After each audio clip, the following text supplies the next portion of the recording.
Sir मुझे अन्याय चाहिए, जैसे मेरे बच्चे को मारा है ऐसे ये माँ भी, ये भी लोग रोएं, इसके पति मरे, जो भी हैं सर। सभी देश प्रेमी भाइयों को जय श्री राम। और ये वही नारा है जिसे लगाते हुए दिल्ली में रिंकू को मार दिया गया। इस विषय पर मैं वीडियो बनाना नहीं चाह रहा था क्योंकि भावनाएं थोड़ी सी अलग रहती हैं और मैं कभी भी गलत भावनाओं के साथ वीडियो नहीं बनाना चाहता।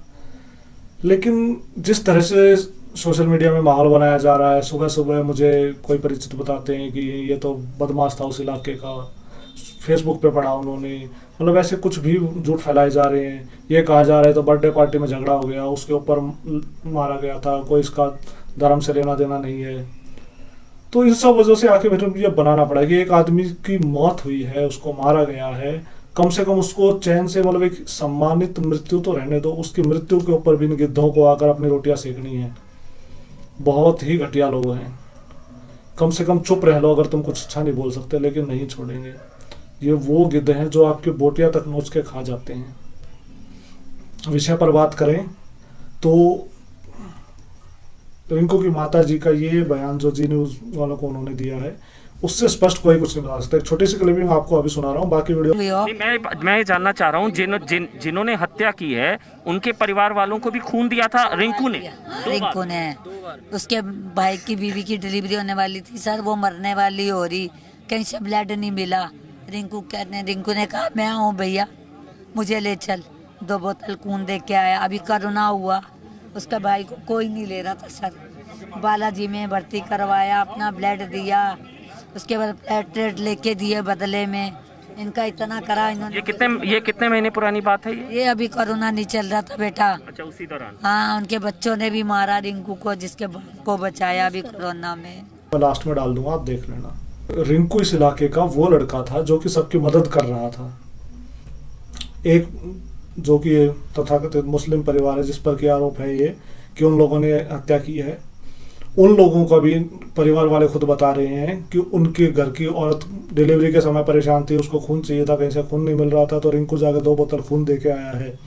उसके बाद दूसरा है जिसको कोरोना के समय में कहीं एडमिशन नहीं मिल रहा था, तो रिंकू जाके उसका बालाजी हॉस्पिटल में एडमिशन करा के आया है। अब एक लड़का जो कि आपकी मदद कर रहा है, चलो आप धर्म मजहब का झगड़ा छोड़ दो, लेकिन आस पड़ोस में जब आप एक दूसरे के साथ रहते हो, आप एक दूसरे की मदद करते हो, तो झगड़े सबके हो सकते हैं, मतभेद भी हो सकते हैं, लेकिन क्या आप एक दूसरे की हत्या कर देते हो ऐसे? इसको आप विषय को ऐसे मत टालिए कि होती रहती है ऐसी घटना। ये आदत डाल दी गई, स्ट्रेटजी को कहते हैं, जैसे कि चीन करता है सलामी स्लाइसिंग, कि हर जगह थोड़ा थोड़ा थोड़ा थोड़ा 1-1 इंच तक करके ये आगे बढ़ते रहते हैं। अब छोटी छोटी चीज़ों पे कोई कार्रवाई नहीं करता, सेना हर बार नहीं भेजी जाती, तो ये उसी का फायदा उठाते हैं कि कहाँ पे कार्रवाई नहीं की जा रही है वहाँ पे करो। तो इसी तरह से अलग अलग घटनाएं की जा रही है, और जब तक आप एक से एक जोड़ के 11 नहीं बना सकते तब तक आपको ये समझ में ही नहीं आएगा।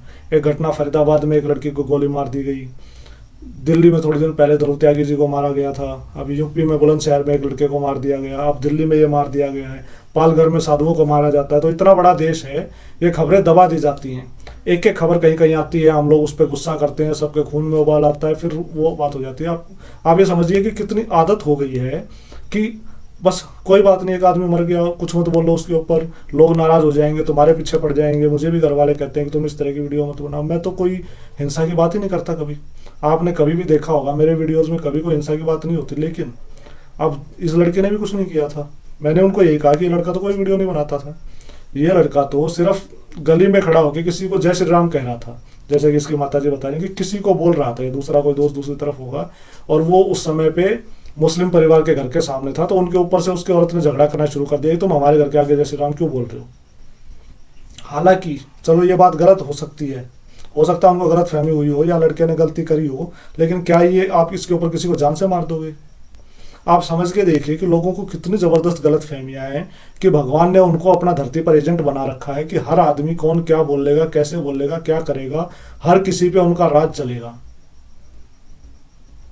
क्या आप खुद को भगवान का ऐसा एजेंट समझते हैं कि कोई भगवान की किसी भी तरह से पूजा कर रहे हो और आप हर जगह वहां जाके दखल देने पहुंच जाओ कि नहीं भाई नहीं, जैसे हम कह रहे हैं वैसे ही होगा, तुम्हारी कोई नहीं चलेगी कहीं, हमें एजेंट बना रखा, हमें सब कुछ दे रखा है।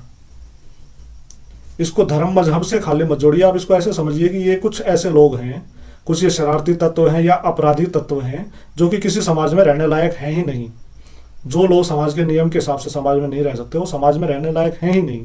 और इसका हमारे गांव के इलाकों में सबसे बढ़िया सीधा साधा इलाज होता है कि ऐसे लोगों का हुक्का पानी बंद कर दिया जाता है जो गांव की बात नहीं मानते, समाज में रहने लायक नहीं होते, तो उनका हुक्का पानी बंद कर दिया जाता है। इसीलिए आप कभी भी सुनोगे गाँव में ऐसी घटनाएं बहुत ही कम होती हैं, बहुत ही कम।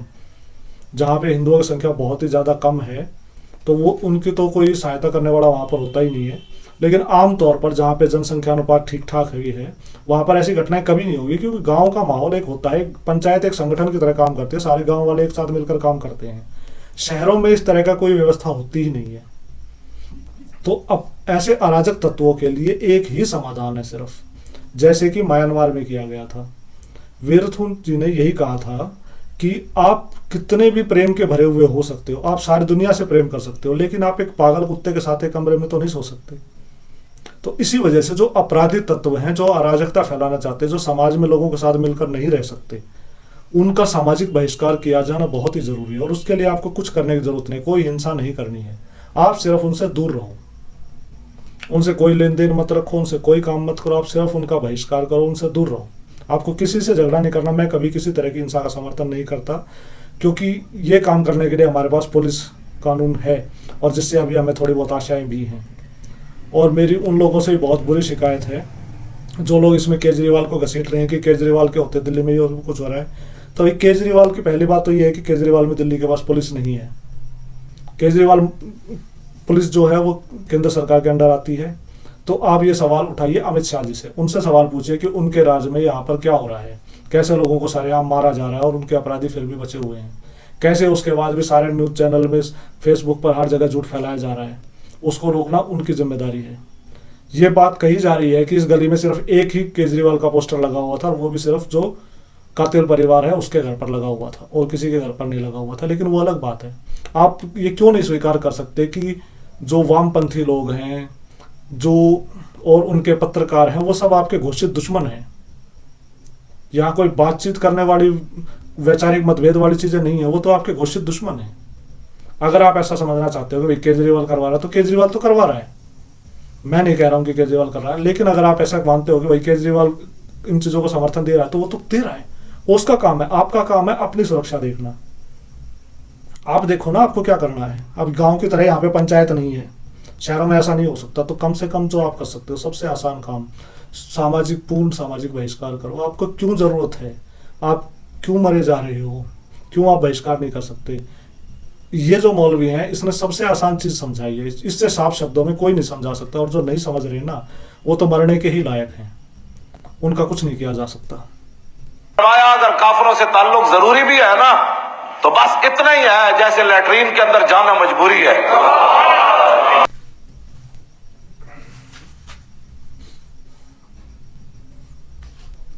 शायद कुछ इसी तरह का समय रहा होगा जब गुरु गोविंद सिंह जी ने सभी लोगों को यही समझाया था कि तुम इस चक्कर में मत रहो कि लड़ना क्षत्रिय का काम है। यानी आज के समय में सेना और पुलिस जो है वो क्षत्रिय हैं, तो ये मत समझो तुम कि लड़ना सिर्फ क्षत्रिय का काम है और तुम सिर्फ हथियार डालकर पड़े रहोगे, कोई भी आके तुम्हें लात मार जाए, कोई भी तुम्हारी गर्दन आके काट जाए।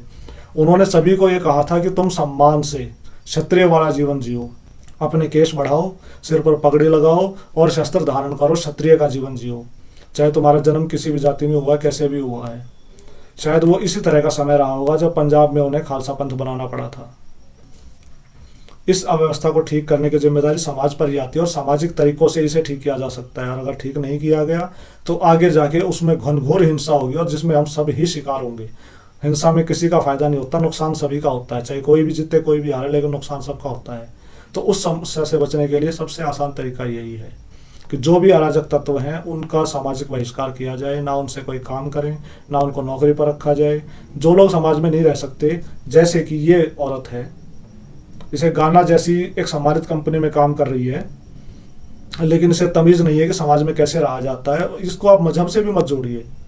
ये बिल्कुल पागल, मतलब जो बेअकल लोग होते हैं ना, जिनमें समाज में रहने की कोई है ही नहीं, जो दारू पी के पड़े रहने वाले लोग होते हैं, उनमें से ये लोग हैं। तो इनका बहिष्कार करना ही एकमात्र समाधान है। इनको कहीं काम नहीं मिलना चाहिए, कहीं से इनकी कमाई नहीं होनी चाहिए, कोई इनसे बात ना करे, यही इनका इकलौता समाधान है। हुक्का पानी बंद करो, कोई शोर शराबा नहीं, कोई हिंसा नहीं, कुछ नहीं। और वो अराजक तत्व चाहे जैसे भी हो, जिस भी रूप में हो, उनका सिर्फ बहिष्कार करो और कुछ करने की जरूरत नहीं है। और अगर आप ये नहीं कर सकते हैं तो फिर आपके साथ जो हो रहा है वो होता ही रहेगा और कुछ नहीं हो सकता। मैं बस इतना ही कह सकता हूँ। नमस्कार। पाड़ ले, गाली दी बेटा इतनी गंदी जो मैं इनको क्या 6 महीने से जब ये झगड़ा चल रहा था क्या बीच में धमकी दी थी मारने की? माफी मांगी मेरे से आके, पहले माफी मांग ली बेटा, मैंने केयर नहीं करी, गले की बात है सर। धमकी क्यों दी थी? कि मेरे घर के आगे जय श्री राम तू क्यों बोलता है, वो बोल रहा था किसी और को, उसकी लुगाई गाली देने लगी। मैंने सुना, मैंने कहा फिर उसका पति आया, माफी मांगी, आंटी तुम चिंता मत करो जैसे मेरे बच्चे। फिर मैंने सर केयर नहीं करी, नहीं तो मेरा रिपोर्ट लिखवा सकती थी। पहले से धमकियां दे रहे थे दे रहे थे ये राम मंदिर को लेकर ही, राम को लेकर। उसको, रिंकू को गाली दे रहे थे, इतनी गंदी गाली, इसी को आग लग रही है, जय श्री राम करते और दुनिया नहीं रहती।